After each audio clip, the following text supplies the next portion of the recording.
Hem d'anar pels costats. Sí? Sempre hem d'anar pels costats. Avui estem aquí per fer un taller de tècniques d'autoprotecció i consells de seguretat.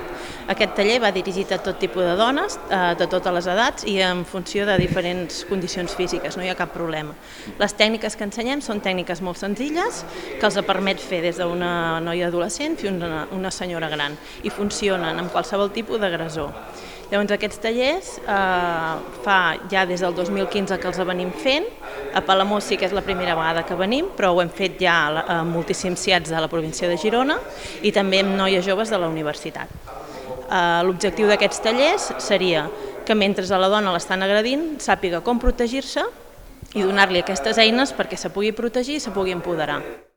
Avui tenim un dels recursos que s'ofereix des dels Mossos d'Esquadra que posem a l'abast de tothom, hem de tenir tota la informació, hem d'aprofitar tots els recursos i és un taller d'autoprotecció per situacions de risc per les dones.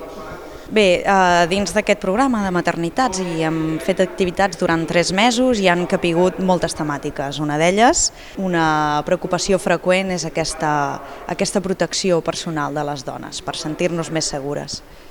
Estem a la setmana del 25N, l'acte central el vam tenir el 25 de novembre amb un acte reivindicatiu institucional on hi havia tota la ciutadania cridada i es va convocar els alumnes de secundària perquè poguessin posar-hi paraules després d'un treball dins les aules que ens van creuar com un llamp. Tenim molta informació sobre la taula i totes les persones estem cridades a fer una revisió interna de les relacions que tenim amb els altres.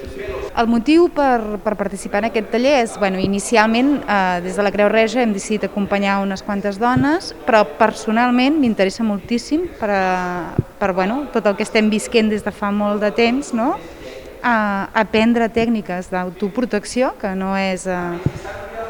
Ho trobo interessantíssim, aleshores realment aquest és el motiu essencial.